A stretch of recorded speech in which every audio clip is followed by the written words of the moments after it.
ठीक है sir. Good morning students.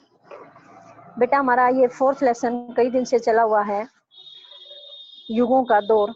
इसमें युगों के दौर के बारे में बताया गया है, तो आज ये लेसन हमारा कंप्लीट हो जाएगा। इसमें हमारा टॉपिक चला हुआ है विकास और ह्रास। विकास किस प्रकार से हुआ और इसका ह्रास किस प्रकार से हुआ, ये चला हुआ था। इसमें आगे देखिए पेज नंबर 67 नीचे वाला पैरा है। 7वीं शताब्दी में हर्ष के शासन काल में उज्जैनी, जो गुप्त शासकों की शानदार राजधानी थी, फिर से कला, संस्कृति और एक शक्तिशाली साम्राज्य का केंद्र बनती है। 7वीं शताब्दी में क्या है, हर्ष के शासन काल में उज्जैनी जो है और उसके जो गुप्त शासकों की शानदार राजधानी थी, जो उज्जैनी थी वो गुप्त शासकों की शानदार राजधानी थी। क्या हुआ, वो फिर से कला, संस्कृति और एक शक्तिशाली साम्राज्य का केंद्र बनती है। लेकिन आने वाली सदियों में वह भी कमजोर पड़कर धीरे धीरे खत्म हो जाती है। जो शक्तिशाली साम्राज्य का केंद्र बनती है उज्जैनी, वह धीरे धीरे क्या हुआ, कमजोर पड़कर खत्म हो जाती है। 9वीं शताब्दी में गुजरात का मिहिर भोज उत्तर और मध्य भारत में छोटे राज्यों को मिलाकर एक संयुक्त राज्य कायम करके कन्नौज को अपनी राजधानी बनाता है। 9वीं शताब्दी में क्या हुआ, गुजरात का मिहिर भोज था, जो राजा गुजरात का मिहिर भोज उत्तर और मध्य भारत में छोटे राज्यों को मिलाकर के एक संयुक्त बड़ा राज्य कायम करके और कन्नौज को जो है अपनी राजधानी बनाता है। एक बार फिर साहित्यिक पुनर्जागरण होता है। फिर क्या होता है, एक बार फिर साहित्यिक पुनर्जागरण होता है, जिसके प्रमुख व्यक्ति तो राजशेखर हैं। जो साहित्यिक पुनर्जागरण होता है उसके प्रमुख व्यक्तित्व कौन है, राजशेखर हैं। 11वीं शताब्दी के आरंभ में एक बार फिर एक दूसरा भोज सामने आता है। 11वीं शताब्दी में दूसरा भोज सामने आता है जो बहुत पराक्रमी और आकर्षक है। जो 11वीं शताब्दी में दूसरा भोज आता है वह कैसा है, पराक्रमी और आकर्षक है, शक्तिशाली है और देखने में भी सुंदर है। और उज्जैनी फिर एक बड़ी राजधानी बनती है। उज्जैनी फिर से एक बड़ी राजधानी बन जाती है। 7वीं में तो वो धीरे धीरे कमजोर पड़कर खत्म हो जाती है। अब ये 11वीं शताब्दी में फिर से वह राजधानी बनती है। यह भोज बड़ा अद्भुत व्यक्ति था। जो ये भोज था बहुत ही अद्भुत अनोखा व्यक्ति था, जिसने अनेक क्षेत्रों में प्रतिष्ठा हासिल की। इस भोज ने क्या कर रखा था, अनेक क्षेत्रों में प्रतिष्ठा हासिल कर रखी थी। वह व्याकरण और कोशकार था। क्या था वह, व्याकरण और कोशकार। क्या था वह, व्याकरण और कोशकार था। साथ ही उसकी दिलचस्पी भेषज और खगोल शास्त्र में थी। जो भोज था, राजा भोज था, 11वीं शताब्दी में उज्जैनी को राजधानी जिसने बनाया था वह कैसा था, दिलचस्पी भेषज था और खगोल शास्त्र में भी उसकी रुचि थी। उसकी रुचि किस किस में थी, भेषज और खगोल शास्त्र में। उसने इमारतों का निर्माण कराया और कला एवं साहित्य का संरक्षण किया। क्या किया उन्होंने, इमारतों का निर्माण कराया, कला और साहित्य का संरक्षण भी किया था। वह स्वयं कवि और लेखक था। क्या था राजा भोज, स्वयं कवि भी था और लेखक भी था, जिसके नाम से कई रचनाएं मिलती हैं। जिनके नाम से क्या मिलती हैं, कई रचनाएं मिलती हैं, जिनसे पता चलता है कि वह कवि भी था और लेखक भी था। उसका नाम महानता, विद्वता और उदारता के प्रतीक के रूप में लोक कथाओं और किस्सों का हिस्सा बन गया है। उसका नाम किस में प्रसिद्ध हुआ है, महानता, विद्वता और उदारता। इन तमाम चमकदार टुकड़ों के बावजूद एक भीतरी कमजोरी ने भारत को जकड़ रखा है। इन तमाम जो चमकदार टुकड़े हैं उनके बाद भी एक भारत के अंदर भीतर कमजोरी और है। उसने भारत को अपने अंदर जकड़ रखा है। जिससे उसकी राजनीतिक प्रतिष्ठा ही नहीं बल्कि उसके रचनात्मक क्रियाकलाप भी प्रभावित होते दिखाई पड़ते हैं। जिससे क्या है, उसकी राजनीतिक प्रतिष्ठा ही नहीं बल्कि उसके रचनात्मक क्रियाकलाप भी प्रभावित होते हुए दिखाई पड़ते हैं। यह प्रक्रिया बहुत धीमी गति से चलती रही। यह प्रक्रिया कैसे चलती रही? बहुत ही धीमी गति से चलती रही और इसने दक्षिण भारत की तुलना में उत्तर भारत को जल्द प्रभावित किया। इस प्रक्रिया ने क्या किया? दक्षिण भारत की तुलना में उत्तर भारत को बहुत जल्दी प्रभावित किया। वस्तुतः दक्षिण आक्रमणकारियों के लगातार हमलों का मुकाबला करने के दबाव से बचा रहा। दक्षिण जो है आक्रमणकारियों के लगातार हमलों का मुकाबला करने के दबाव से बचा रहा था। कौन? दक्षिण। उत्तर भारत की अनिश्चित स्थिति से बचाव के लिए बहुत से लेखक, कलाकार और वास्तुशिल्पी दक्षिण में जाकर बस गए। उत्तर भारत की अनिश्चित स्थिति से बचने के लिए बहुत से लेखक, कलाकार और वास्तुशिल्पी कहाँ चले गए? दक्षिण भारत में जाकर बस गए, छिप गए। दक्षिण के शक्तिशाली राज्यों ने इन लोगों को रचनात्मक कार्य के लिए ऐसा अवसर दिया होगा जो दूसरी जगह नहीं मिला। दक्षिण के जो शक्तिशाली राज्य थे, राज्यों ने इन लोगों को रचनात्मक कार्य के लिए भी ऐसा अवसर दिया होगा जो दूसरी जगह नहीं मिला था। गर्चे उत्तरी भारत छोटे छोटे राज्यों में बटा हुआ था। गर्चे उत्तरी भारत क्या था? छोटे छोटे राज्यों में बटा हुआ था, पर जीवन वहां समृद्ध था। उत्तरी भारत छोटे छोटे राज्यों में बटा हुआ था, परंतु जीवन वहां कैसा था? समृद्ध था। और वहां कई केंद्र सांस्कृतिक दार्शनिक दृष्टि से सक्रिय थे। क्या थे वहां? कई केंद्र सांस्कृतिक और दार्शनिक दृष्टि से सक्रिय थे। हमेशा की तरह बनारस धार्मिक और दार्शनिक विचारों का गढ़ था। बनारस क्या था? जैसे पहले था, हमेशा की तरह धार्मिक और दार्शनिक विचारों का गढ़ माना जाता था। लंबे समय तक कश्मीर भी बौद्धों और ब्राह्मणों के संस्कृत ज्ञान का बहुत बड़ा केंद्र रहा। जो कश्मीर है वह भी बौद्धों और ब्राह्मणों के संस्कृत ज्ञान का बहुत बड़ा केंद्र रहा था। भारत में बड़े बड़े विश्वविद्यालय रहे। भारत में बहुत बड़े बड़े विश्वविद्यालय भी रहे थे। इनमें सबसे प्रसिद्ध विश्वविद्यालय कौन सा था? नालंदा, जिसके विद्वानों का पूरे भारत में आदर किया जाता था। भारत में बड़े बड़े जो विश्वविद्यालय थे उनमें सबसे प्रसिद्ध विश्वविद्यालय कौन सा था? नालंदा। और इस नालंदा में जो विद्वान थे उन विद्वानों का पूरे भारत में आदर किया जाता था। यहाँ चीन, जापान और तिब्बत से विद्यार्थी आते थे। कहाँ पर? नालंदा में। कहाँ कहाँ से? चीन, जापान और तिब्बत से विद्यार्थी आते थे, बल्कि कोरिया, मंगोलिया और बुखारा से भी।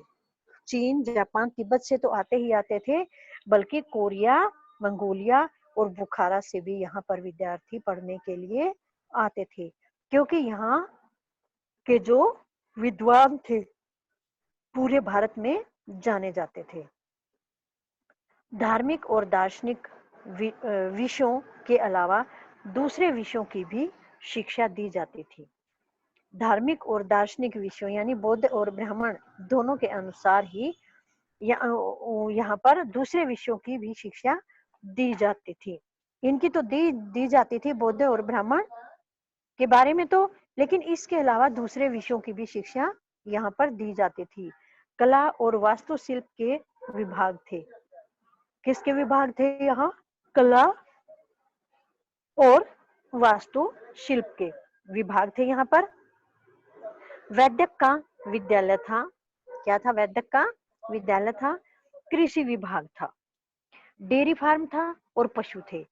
यहाँ क्या क्या था? कला और वास्तुशिल्प के विभाग भी थे, वैद्यक का विद्यालय भी था, कृषि विभाग भी था, डेयरी फार्म भी था और यहाँ पर पशु भी थे। विदेशों में भारतीय संस्कृति का प्रसार ज्यादातर नालंदा के विद्वानों ने किया था। विदेशों में भारतीय संस्कृति का प्रचार कहाँ से हुआ? नालंदा से। नालंदा के विद्वानों ने भारतीय संस्कृति का प्रसार किया था। इसके अलावा बिहार में आजकल के भागलपुर के पास विक्रमशिला और काठियावाड़ में वल्लभी विश्वविद्यालय थे। इसके अलावा क्या था? बिहार में आजकल के जो भागलपुर के पास विक्रमशिला और काठियावाड़ में वल्लभी विश्वविद्यालय थे, वे भी थे। बिहार में क्या था? आजकल के भागलपुर के पास विक्रमशिला और काठियावाड़ में वल्लभी विश्वविद्यालय थे। गुप्त शासकों के समय में उज्जैनी विश्वविद्यालय का उत्कर्ष हुआ। गुप्त शासकों के समय में किसका उत्कर्ष हुआ? उज्जैनी विश्वविद्यालय का उत्कर्ष हुआ। दक्षिण में अमरावती विश्वविद्यालय था। दक्षिण में अमरावती विश्वविद्यालय था। जो सहस्राब्दी समाप्ति पर आती है, यह सब सभ्यता के तीसरे पहर जैसा लगने लगता है। जो सहस्राब्दी समाप्ति पर आती है, यह सब सभ्यता के तीसरे पहर जैसा लगने लग जाता है। दक्षिण में अब भी तेजस्विता और शक्ति शेष थी। दक्षिण में क्या था? अब भी तेजस्विता और शक्ति शेष थी और वह कुछ और शताब्दियों तक बनी रही। पर ऐसा लगता था जैसे हृदय स्तंभित हो चला हो, उनकी धड़कनें मंद होने लगी हो। क्या लग रहा था? कि जैसे हृदय जो है स्तंभित हो गए हों और उनकी धड़कनें कम हो गई हों। 8वीं शताब्दी में शंकर के बाद कोई महान दार्शनिक नहीं हुआ। 8वीं शताब्दी में क्या था? शंकर के बाद ऐसा है कि जैसे कोई महान दार्शनिक पैदा ही नहीं हुआ।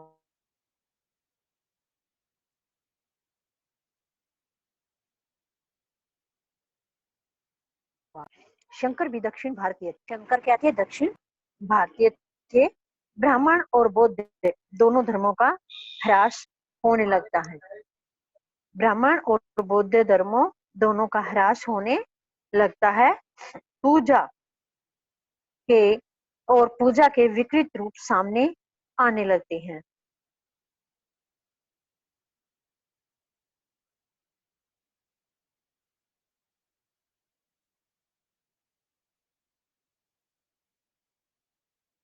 बौद्ध, ब्राह्मण और बौद्ध धर्म इन जुड़े हुए रूप सामने आने लगता है। तांत्रिक पूजा और योग पद्धति इन जुड़े हुए रूप किस रूप में आ गए? तांत्रिक पूजा और योग पद्धति के भ्रष्ट रूप सामने आने लगे। साहित्य में भवभूति आखिरी बड़ा व्यक्ति था। साहित्य में जो भवभूति था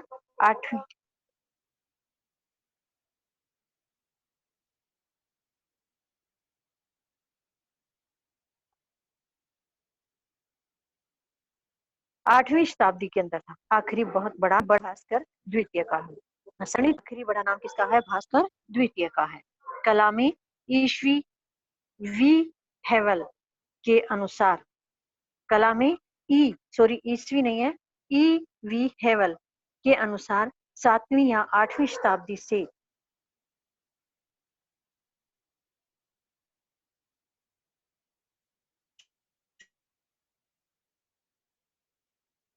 चौदहवीं शताब्दी तक भारतीय हेवल के अनुसार 14वीं शताब्दी कला का महान युग माना जाता है।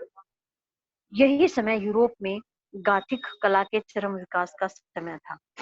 जो ये समय था 8वीं और 7वीं शताब्दी से 14वीं शताब्दी तक का भारतीय कला का, तो यही समय यूरोप में गाथिक कला के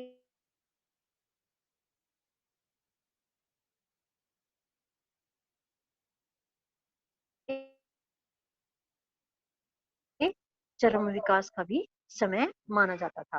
ह्रास शताब्दी में होने लगा। प्राचीन भारत प्रवृत्ति का ह्रास कब हुआ? 16वीं शताब्दी में होने लगा। मेरा ख्याल है कला के क्षेत्र में भी उत्तर की अपेक्षा दक्षिण भारत में ही पुरानी परंपरा लंबे समय तक कायम रही। मेरा ख्याल है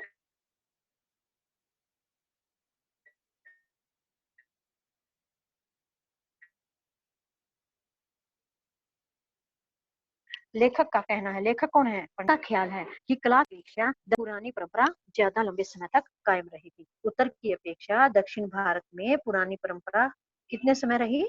ज्यादा लंबे समय तक। उपनिवेशों में बसने के लिए आखिरी बड़ा दल दक्षिण से 9वीं शताब्दी में गया था।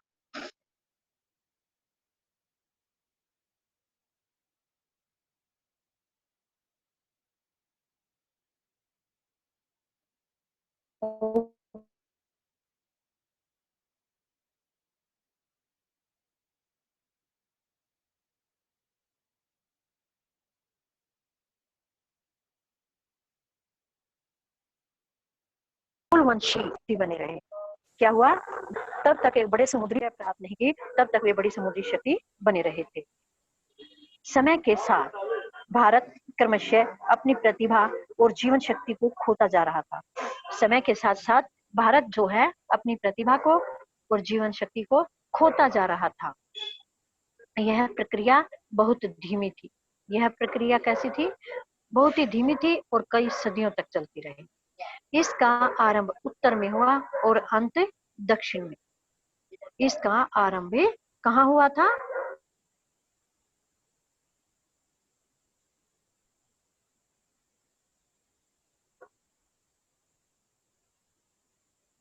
उत्तर में हुआ था और सांस्कृतिक गतिरोधन हुआ और सांस्कृतिक गतिरोध हुआ। उसके क्या कारण थे?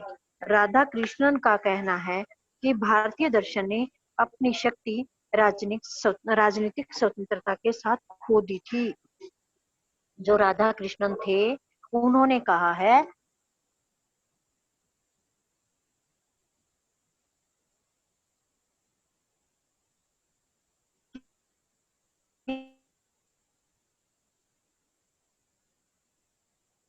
कि भारतीय दर्शन ने था। किसने बताया?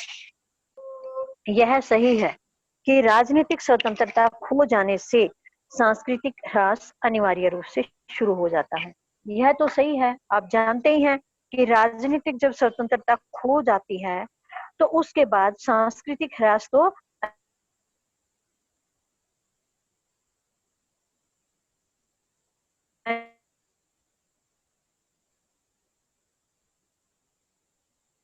अनिवार्य रूप से हो ही जाता है। लेकिन है जब किसी तरह का ह्रास शुरू हो जाता है।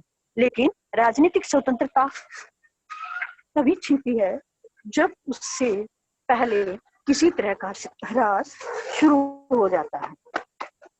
भारत जैसा विशाल, अति विकसित और अत्यंत सभ्य देश बाह्य आक्रमण के सामने तभी हार मानेगा जब या तो भीतर से खुद पतनशील हो या आक्रमणकारी युद्ध कौशल में उससे आगे है। भारत जैसा विशाल देश जो है, अति विकसित और अत्यंत सभ्य देश बाह्य आक्रमण के सामने तो कब हार मानेगा? जब या तो भीतर से खुद पतनशील हो जाए या आक्रमणकारी युद्ध कौशल में उससे आगे हो जाए। भीतरी ह्रास भारत में इन 1000 वर्षों के अंत में बिल्कुल स्पष्ट दिखलाई पड़ता है। जो भीतरी ह्रास भारत के अंदर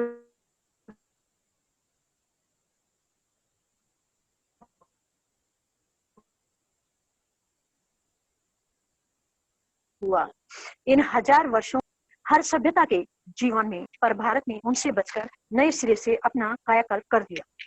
हर सभ्यता के जीवन में क्या हुआ? ह्रास और विघटन के दौर सामने बार बार आए, पर भारत ने क्या किया? उनसे बचकर नए सिरे से अपना कायाकल्प कर लिया था। उसमें एक ऐसा सक्रिय अंत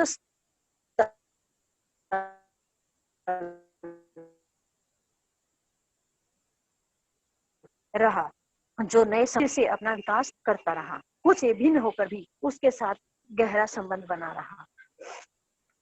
उसमें क्या हुआ?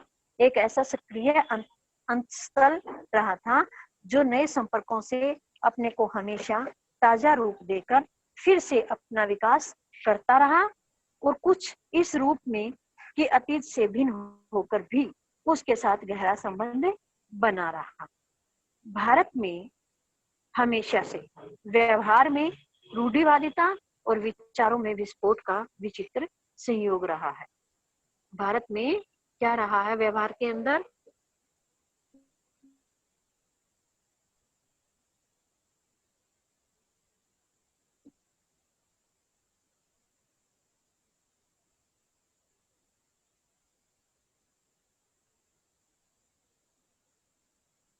रूढ़िवादिता और विचारों में विषय ध्वस्त होने के हमारे सामने बहुत से उनके ध्वस्त होने के उल्लेखनीय उदाहरण यूरोप की प्राचीन सभ्यता का है। इनमें सबसे उल्लेखनीय उदाहरण क्या है?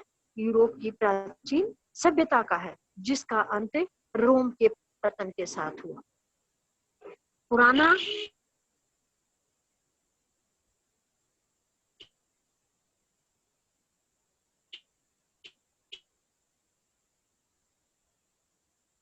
उदाहरण क्या है? यूरोप की प्राचीन सभ्यता का है, जिसका अंत रोम के ऐसा नाटकीय अंत न उस समय हुआ और न बाद में। भारतीय सभ्यता का जो नाटकीय अंत था, ऐसा न तो उस समय हुआ था और न बाद में, किंतु उत्तरोत्तर पतन साफ दिखलाई पड़ता है।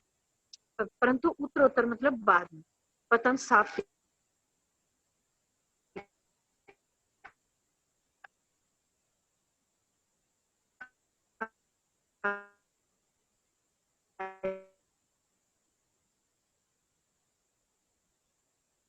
पड़ता है। शायद यह भारत कट्टरपन और गैर मिलनसारी का अर्थव्यवस्था में देखा जा सकता है। के बढ़ते हुए कट्टरपन और गैर मिलनसारी का ही परिणाम है, जिससे क्या हुआ? यहाँ की जाति और व्यवस्था में देखा जा सका। जहाँ भारतीय विदेश चले गए, जैसे दक्षिण पूर्वी एशिया में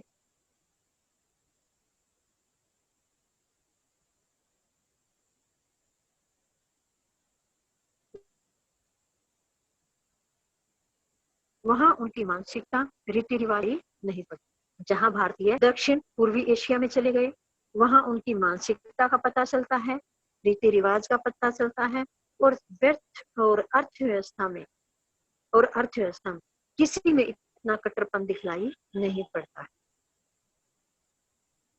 अगले 400-500 वर्ष तक वे इन उपनिवेशों में फले फूले और उन्होंने तेजस्विता और रचनात्मक शक्ति का परिचय दिया। अगले 400-500 वर्ष तक क्या हुआ? वे इन उपनिवेशों में फले फूले थे और उन्होंने तेजस्विता और रचनात्मक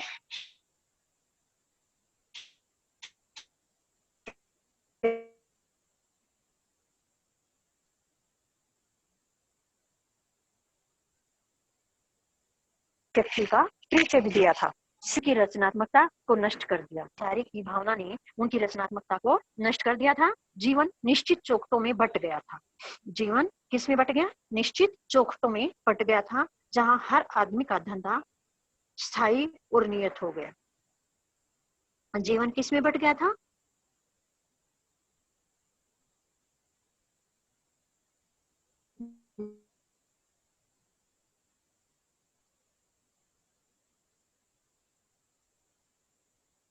निश्चित चौकों में। और जहां क्या हुआ? हर देश की सुरक्षा के लिए युद्ध करने में कौन युद्ध करते थे? क्षत्रिय। देश की सुरक्षा के लिए युद्ध करना किसका काम हो गया? क्षत्रियों का काम हो गया। ब्राह्मण और क्षत्रिय वाणिज्य व्यापार को नीची नजर से देखते थे। ब्राह्मण और जो क्षत्रिय लोग थे, वे वाणिज्य व्यापार को कैसे देखते थे? नीची नजर से देखते थे, हीन नजर से देखते थे, तुच्छ नजर से देखते थे। नीची जाति वालों को शिक्षा और विकास के अवसरों से वंचित रखा गया। जो नीची जाति के लोग थे, उनको शिक्षा से और विकास के अवसरों से दूर रखा गया, वंचित रखा गया, उनको दूर रखा गया और उन्हें अपने से ऊंची जाति के लोगों के अधीन रहना सिखाया गया। एक तो नीची जाति के लोगों को हीन दृष्टि से देखा जाता था, दूसरा शिक्षा और विकास के अवसरों से भी उनको दूर रखा गया, और तीसरा ऊंची जाति के लोगों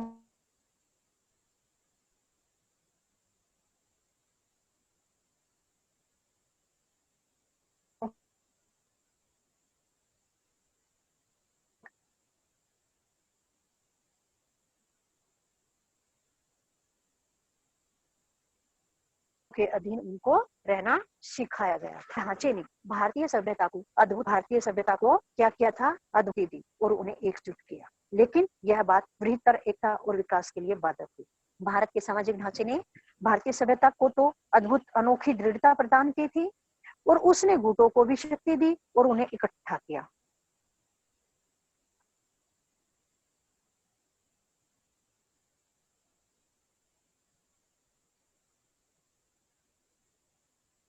लेकिन यह बात बृहत्तर एक शिल्प वाणिज्य और व्यापार का विकास किया, लेकिन हमेशा अलग अलग समुदायों के भीतर। दस्तकारी, शिल्प, वाणिज्य और व्यापार को जो विकास किया था वो कैसे किया था? अलग अलग समुदायों के अंदर।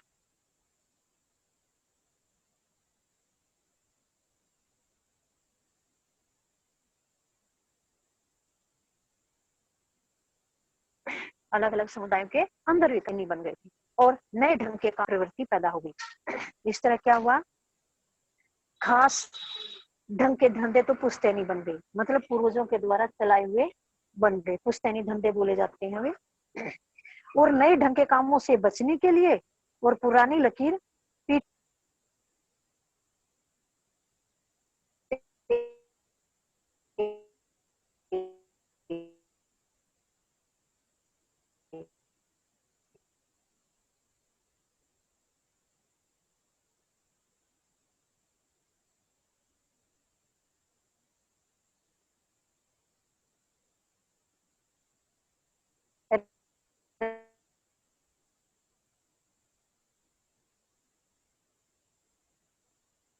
रहने की प्रवृत्ति लोगों में पैदा हो गई।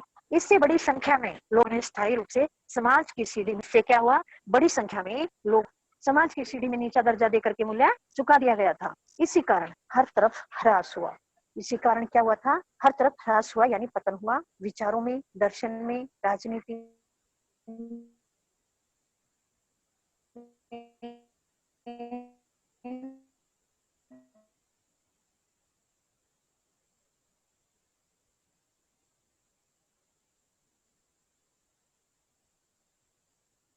युद्ध की पद्धति में, बाहरी दुनिया के बारे में जानकारी और उसके साथ क्षमता था। किस किस में पतन हुआ? विचारों में, व्यक्ति में और बाहरी दुनिया के बारे में जाना। साथ ही क्षेत्रीयता के भाव बढ़ने लग गए। किसके भाव बढ़ने लग गए? क्षेत्रीयता के भाव बढ़ने लग गए। सामंतवाद और गिरोहबंदी की भावनाएं बढ़ने लगी। साथ में क्या हुआ? क्षेत्रीयता के भाव तो बढ़ने लगे और भारत की अखंडता की अवधारणा के स्थान पर सामंतवाद और गिरोहबंदी की भावनाएं बढ़ने लगी और अर्थव्यवस्था जो थी वो संकुचित हो गई, सिकुड़ गई। इसके बावजूद जीवनी शक्ति और अद्भुत दृढ़ता बची हुई थी और इसके साथ लचीलापन एवं अपने को ढालने की क्षमता। इसके बावजूद क्या हुआ? जीवनी शक्ति और उसकी अद्भुत दृढ़ता जो बची हुई थी और उसके भीतर जो लचीलापन था और अपने को ढालने की क्षमता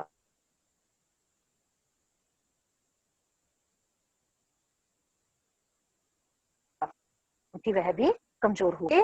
इस करके कमजोर तो हुई थी, लेकिन इस कारण यह थोड़ा सा बच गया था कि इसमें अद्भुत दृढ़ता बची हुई थी। नए संपर्कों एवं विचारधाराओं का लाभ उठा सका।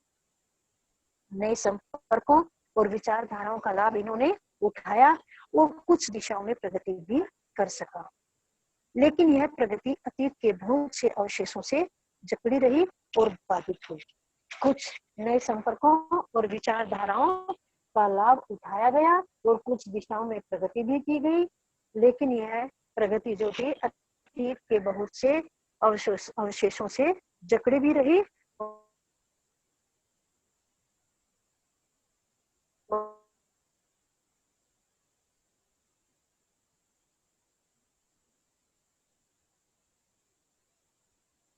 और बाधित होती चली गई, रुकावट पैदा होती। लेसन काफी लंबा था, कई दिन इस लेसन बनाए होंगे, साथ साथ लेसन भी पढ़ा होगा। और जो लेसन ये पढ़ा गया है इसके इंटरनल क्वेश्चन में आपसे सुनती हूँ, तो जिस बच्चे का नाम बोला जाएगा वह इंटरनल क्वेश्चन सुनाएगा और इसके लॉन्ग क्वेश्चन भी आपने निकाल कर बनाने की प्रैक्टिस करनी है। तो अब आइए इंटरनल क्वेश्चन सुनाने